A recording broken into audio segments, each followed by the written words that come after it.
ఓం నమో భగవతే వాసుదేవాయ నమః. అందరికీ నమస్కారం. నేను మీ Haripriya. Welcome to my channel. ఇవాల్టి వీడియోలో మనకు త్వరలోనే తొలి ఏకాదశి పండుగ అయితే రాబోతోంది కదా. ఈ రోజున స్వామివారిని ఏ విధంగా పూజ చేసుకోవాలి, ఉపవాసం ఎలా ఉండాలి, ఈ రోజున తప్పకుండా సమర్పించవలసిన నైవేద్యం ఏమిటి, ఇంకా ఈ తొలి ఏకాదశి ఏ రోజున వచ్చింది అంటే 24వ తేదీ శుక్రవారం రోజున, లేదు అంటే కనుక 25వ తేదీ శనివారం వచ్చిందా, ఇంకా ఈరోజు పాటించవలసిన నియమాలు ఏమిటి అనే విషయాలను కూడా ఇవాల్టి వీడియోలో చాలా క్లియర్గా తెలియజేస్తాను. వీడియోని ఎక్కడ స్కిప్ చేయకుండా చివరిదాకా చూస్తే మీకు పూర్తి ఇన్ఫర్మేషన్ అనేది అందుతుంది. సప్త శనివార వ్రతం ప్రారంభించాలి అనుకున్న వాళ్ళు ఈ సంవత్సరం ఏ రోజున ప్రారంభించవచ్చు అనే విషయాన్ని కూడా ఈ రోజున తెలియజేస్తాను. మనకు సంవత్సరంలో 24 ఏకాదశులు అయితే వస్తాయి కదా. వీటిలో ఆషాఢ శుద్ధ ఏకాదశి నాడు వచ్చే ఏకాదశిని తొలి ఏకాదశిగా పిలుస్తాము. దీన్నే శయన ఏకాదశి అని కూడా అంటారు. ఈ రోజున శ్రీ మహావిష్ణువు క్షీరసాగరంలో శేషతల్పంపై సుమారు 4 నెలల పాటు యోగ నిద్రలోకి వెళ్తారు. అందుకే ఈ ఏకాదశినే శయన ఏకాదశి అని కూడా పిలుస్తారు. ఇప్పుడు మనకు కార్తీక శుద్ధ ఏకాదశి రోజున, ప్రబోధిని ఏకాదశి రోజున శ్రీ మహావిష్ణువు తిరిగి మేల్కొంటారు. తొలి ఏకాదశి తర్వాతనే మనకు పండుగలన్నీ కూడా ప్రారంభమవుతాయి. అంటే మనకు శ్రావణ మాసం అనేది వరలక్ష్మీ వ్రతము, వినాయక చవితి, దసరా నవరాత్రులు, ఇలా ముఖ్యమైన పండుగలన్నీ కూడా ఈ తొలి ఏకాదశి తర్వాతనే మనకు ప్రారంభమవుతాయి. ఏకాదశి రోజున పూజ చేసుకుని వ్రతమాచరిస్తే అశ్వమేధ యాగం చేసినంత ఫలితమైతే లభిస్తుంది. 60,000 సంవత్సరాలు తపస్సు చేసిన పుణ్యఫలం లభిస్తుంది. తొలి ఏకాదశి వ్రతమహత్యాన్ని మన పురాణాలు కూడా వివరించాయి. అందువల్ల ఈ ఏకాదశి రోజున ఉపవాసం ఉండడం వల్ల జీవితంలో ఆనందం, శాంతం, శ్రేయస్సు అన్నీ కూడా లభిస్తాయి. అలాగే వ్యక్తి పాపాల నుండి విముక్తి పొందే మోక్షం కూడా పొందుతారు.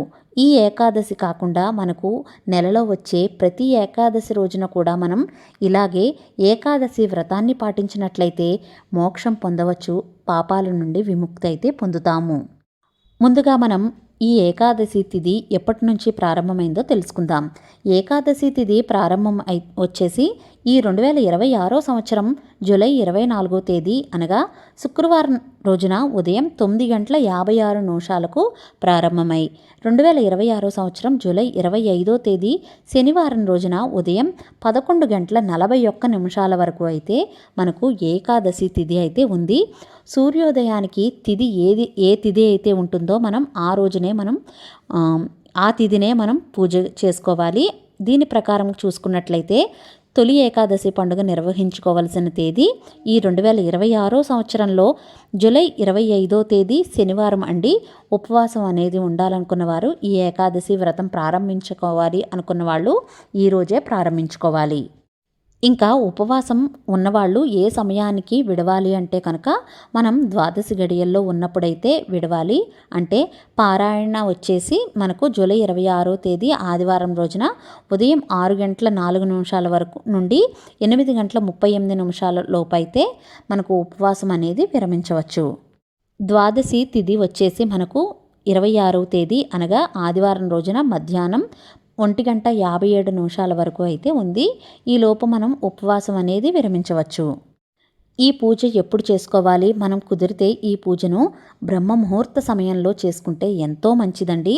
ఒకవేళ ఆ సమయంలో కుదరకపోతే కనుక ఉదయం 7:21 నుండి 7:46 లోపు అయితే చాలా మంచిది. ఒకవేళ అది కుదరలేదు అంటే కనుక ఉదయం 12 గంటల లోపులో అయితే మీరు ఈ పూజను నిర్వహించుకోవచ్చు. ఏకాదశి వ్రతం చేసుకున్న వారైతే కనుక దశమి రోజున నుండి కొన్ని తప్పనిసరిగా నియమాలు అయితే పాటించాలి. దశమి రోజున మాంసం, ఉల్లిపాయలు అనేవి తినకూడదు. దశమి రోజు రాత్రి నుంచే మనం బ్రహ్మచర్యం పాటించాలి. అలాగే దశమి రోజు ఒక పొద్దు మాత్రమే ఉండాలి. అంటే ఒక పూట మాత్రమే భోజనం చేయాలి. సాయంత్రం ఏదైనా టిఫిన్ లాంటివి తినవచ్చు. ఏకాదశి రోజున ఉపవాసం ఉండాలా అంటే కనుక దశమి రోజు ఒక పొద్దు పాటించిన తర్వాత ఏకాదశి రోజున ఉపవాసం ఉండి తర్వాత ద్వాదశి రోజున మనం ఉపవాసం అయితే విరమించాలి. ఈ విధంగా మనం ఏకాదశి వ్రతాన్ని అయితే పాటించాలి. ఒకవేళ మీరు ఏకాదశి వ్రతంగా పాటించలేము అనుకునేవాళ్ళు, ఓన్లీ పూజ చేసుకుంటాం అనుకునేవాళ్ళు ఆ ఏకాదశి రోజున అంటే 25వ తేదీ శనివారం రోజున ఉదయం వేళల్లో స్వామివారికి పూజ అనేది నిర్వహించుకోండి. మనకు ఈసారి శనివారం వచ్చింది ఏకాదశి కాబట్టి మనకి ఎంతో విశేషమైన ఈ రోజున సప్త శనివార వ్రతం కూడా ప్రారంభిస్తే ఎంతో మంచిది. మీరు ఒకవేళ చెయ్యాలి అనుకున్న వాళ్ళు అయితే కనుక సప్త శనివార వ్రతం కూడా చేసుకోవచ్చు. అయితే ఈ రోజున తెల్లవారుజామునే నిద్రలేచి తలస్నానం ఆచరించి ఇల్లు వాకళ్ళు శుభ్రపరచుకుని మనం ఈ పూజను చేసుకోవాలి. ఈ పూజను పూజా మందిరంలో చేసుకోవచ్చు, లేదా సెపరేట్గా పీఠం పెట్టుకునైనా సరే చేసుకోవచ్చు. నేను ఇక్కడ సెపరేట్గా పీఠం ఏర్పాటు చేసి చేసుకుంటున్నాను. మీ దగ్గర విష్ణుమూర్తి లక్ష్మీ అమ్మవారి ఫోటో ఉంటే ఆ ఫోటోనైనా పూజలో పెట్టుకోవచ్చు, లేదా విష్ణుమూర్తి అవతారాల్లో ఏ ఫోటో ఉన్నా సరే మీ దగ్గర ఆ ఫోటోను పూజలో ఉంచి పూజ చేసుకోవచ్చు. లేదు అంటే కనుక ప్రతి ఒక్కరి ఇళ్లల్లో కూడా శ్రీ వెంకటేశ్వర స్వామి వారిది, లక్ష్మీ అమ్మవారి ఫోటో ఉంటుంది కాబట్టి ఆ ఫోటోను అయినా సరే మీరు పూజలో పెట్టుకుని పూజ నిర్వహించుకోవచ్చు.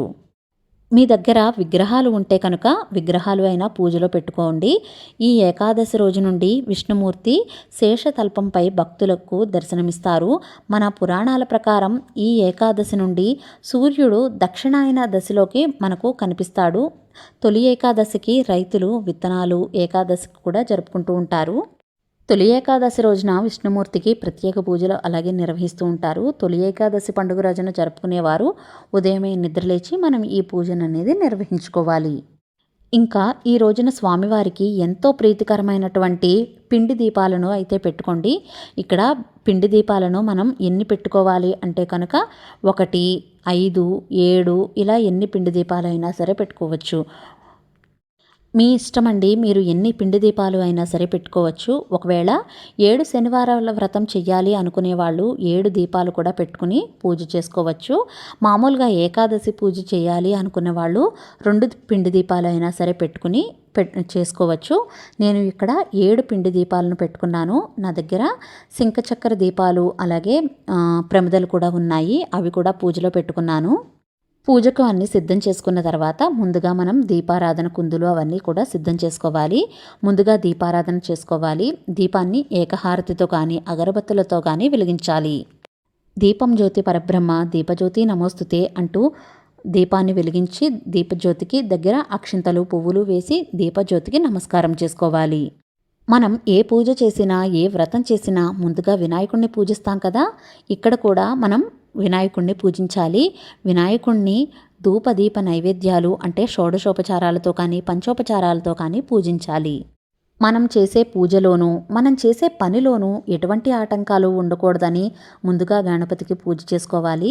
తర్వాత గణపతికి ధూపం దీపం నైవేద్యం అన్నీ సమర్పించి మంగళహారతి కూడా సమర్పించి గణపతికి మనసారా దండం పెట్టుకోవాలి.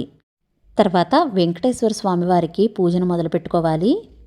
విష్ణుమూర్తికి స్వామికి ఎంతో ఇష్టమైన తులసిమాలను తులసి దళాలతోనూ పూజ చేసుకోవాలి. విష్ణుమూర్తి పూజను మొదలుపెట్టే ముందు శంఖచక్ర దీపాలను అలాగే పిండి దీపాలను కూడా వెలిగించి అప్పుడు పూజను మొదలు పెట్టుకోవాలి. స్వామివారికి ఎంత కుదిరితే అంత చక్కగా అలంకారం అనేది చేసుకోవాలి. ఈరోజు ఉపవాసం ఉండేవాళ్ళు పాలు పండ్లు మాత్రమే తీసుకోవాలి. లేదు అంటే కనుక పాలు పండ్లు ఉపవాసం ఉండలేము అనుకునేవాళ్ళు ఏకాదశి రోజున అన్నాన్ని తినకూడదు అంటారు. ఎందుకంటే బియ్యంలో మురాసురుడు అనే రాక్షసుడు అయితే ఉంటాడు. అందుకే ఈ ఏకాదశి రోజున అన్నం తినకూడదు అంటారు. ఈ ఏకాదశి కాదండి, ఏ ఏకాదశి కూడా ఈ భోజనం అనేది చేయకూడదు. అయితే ఈ నియమాలు అనేది పాటించగలను అన్నవాళ్ళు అయితే చెయ్యండి. ఆరోగ్యరీత్యా చిన్నపిల్లలు కానీ పెద్దవాళ్ళైనా కానీ ఆరోగ్యరీత్యా ఉండలేని వాళ్ళు అన్నం కాకుండా వేరే ఏదైనా టిఫిన్ లాంటివి తినచ్చు. ఉపవాసం ఉండేవాళ్ళు అయితే కనుక మరుసటి రోజు ద్వాదశి రోజున మరలా స్వామివారికి పూజ చేసుకుని తర్వాత స్వామివారి దర్శనం చేసుకున్న తర్వాత ఉపవాస విరమణ అనేది చెయ్యాలి. విష్ణుమూర్తిని కానీ వెంకటేశ్వర స్వామివారిని కానీ షోడశోపచారాలతో పూజించాలి. అంటే ధ్యానం, ఆవాహనం, ఆసనం, పాద్యం, అర్ఘ్యం, స్నానం, వస్త్రం, యజ్ఞోపవీతం, గంధపుష్ప అక్షింతలు, పసుపు కుంకుమ సమర్పించిన తర్వాత మనం విష్ణుమూర్తి అష్టోత్తర శతనామావళి ఉంటుంది కదా, తులసి దళాలు సమర్పిస్తూ ఆ అష్టోత్తర శతనామావళి చదువుకోవాలి. అలాగే విష్ణు సహస్రనామం, వెంకటేశ్వర వజ్ర కవచం ఇలాంటివి కూడా పువ్వులు తులసి దళాలు అక్షింతలు సమర్పిస్తూ చదువుకోవాలి. పుష్పాలతోనే కాదండి, మీ దగ్గర అందుబాటులో ఏవి ఉంటే వాటితో చక్కగా స్వామివారి పూజ అనేది చేసుకోవచ్చు. ఇవన్నీ చదువుకోలేము అన్నవాళ్ళు ఓం నమో భగవతే వాసుదేవాయ నమః అని అనుకుంటూ స్వామివారికి తులసి దళాలతో పూజ చేసుకోవచ్చు. అష్టోత్తరాలు సహస్రాలు అన్నీ చదువుకున్న తర్వాత స్వామివారికి ధూపం దీపం కూడా చూపించి తర్వాత నైవేద్యంగా స్వామివారికి కొబ్బరికాయను, అరటిపళ్ళను, పానకం, వడపప్పు, చలిమిడి, అలాగే ఈ రోజున ప్రత్యేకంగా పేలాల పిండిని అయితే స్వామివారికి నైవేద్యంగా సమర్పిస్తారు. మీరు పేలాల పిండి చేసుకోగలిగితే కనుక స్వామివారికి చేసుకుని నివేదనగా సమర్పించండి. మీరు లేదు అంటే కనుక మిగిలిన నైవేద్యాలు ఉన్నాయి కదా, పానకం, వడపప్పు, చలిమిడి, మీ దగ్గర ఉన్న డ్రై ఫ్రూట్స్ కానీ లేదంటే కొబ్బరికాయ, అరటిపళ్ళు ఇలా ఏవైనా సరే స్వామివారికి నైవేద్యంగా సమర్పించవచ్చు. చివరిగా స్వామివారికి కర్పూర హారతిని ఇచ్చి ధూపం అనేది చూపించి స్వామివారికి మంగళ నీరాజనాన్ని కూడా కర్పూర హారతిని కూడా సమర్పించాలి. శనివారం కూడా మన ఇంట్లో ధూపం వేస్తే ఇంట్లో నెగిటివ్ ఎనర్జీ అనేది ఉండదు, అంతా పాజిటివ్గా ఉంటుంది. ఏకాదశి రోజున తులసి దళాన్ని కొయ్యడం కానీ అలాగే తులసి చెట్టుకు నీళ్లు పోయడం కానీ చేయకూడదు. ఎందుకంటే తులసి అమ్మవారు కూడా ఈ రోజున ఉపవాసం పాటిస్తారు కాబట్టి. ఈ రోజున స్వామివారికి విశేషంగా పూజలైతే నిర్వహించుకోండి. మీరు ఇలా పీఠం ఏర్పాటు చేసుకోగలము అనుకుంటే కనుక పూజను ఇలా చేసుకోండి. లేదు అంటే పూజా మందిరంలోనే దగ్గరే దీపం పెట్టుకుని ఏదైనా నైవేద్యం పెట్టి స్వామివారికి మంగళహారతిని ఇచ్చి ఉపవాసం అయితే పాటించవచ్చు. ఈ రోజున బ్రహ్మచర్యం అనేది తప్పకుండా పాటించాలి. ఎందుకంటే స్వామివారి పూజ చేసుకున్నాం కాబట్టి బ్రహ్మచర్యం అయితే పాటించాలి. ఒకవేళ పీఠం ఏర్పాటు చేసుకునే వాళ్ళు పీఠం ఎప్పుడు కదిలించాలి అంటే కనుక శనివారం కూడా పూజ చేసుకుని శనివారం రోజున సాయంత్రం కూడా పూజ చేసుకుని పీఠం అయితే కదిలించవచ్చు. మనం ఏకాదశి వ్రతాన్ని పాటించేవాళ్ళు అయితే కనుక ఆదివారం రోజున ఉదయం పూజ చేసుకుని పీఠాన్ని అయితే కదిలించవచ్చు. ఈ తొలి ఏకాదశిని అస్సలు మిస్ చేసుకోకండి. శనివారం ప్లస్ ఏకాదశి వచ్చింది. అలాగే మీరు సప్త శనివార వ్రతం ప్రారంభించాలి అనుకునే వాళ్ళు ఈ రోజున ఖచ్చితంగా మొదలుపెట్టుకోండి. చాలా మంచి రోజు. ఈ సప్త శనివార వ్రతం కానీ ఏకాదశి వ్రతం కానీ కలశం పెట్టుకోవాలంటే కనుక కలశం ఏమీ పెట్టుకోని అవసరం లేదండి. ఒకవేళ కలశం పెట్టుకోవాలి అంటే కలశం కూడా పెట్టుకోవచ్చు. కలశం లేకపోయినా సరే నార్మల్ నేను చెప్పిన విధంగా కూడా సింపుల్గా ఈ విధంగా కూడా పూజ చేసుకోవచ్చు. అంతేనండి. శనివారం ప్లస్ తొలి ఏకాదశి ఈ రోజున అయితే అస్సలు మిస్ చేసుకోకండి. మీకు ఇంకా వీడియోలో ఏమైనా డౌట్స్ ఉంటే కనుక కామెంట్ సెక్షన్లో తెలియచేయండి, తప్పకుండా రిప్లై ఇస్తాను. ఇవాల్టి వీడియో మీకు నచ్చినట్లయితే please like, share, subscribe to my channel. మరో సరికొత్త వీడియోతో మళ్ళీ కలుస్తాను. నేను మీ Haripriya. Thank you for watching.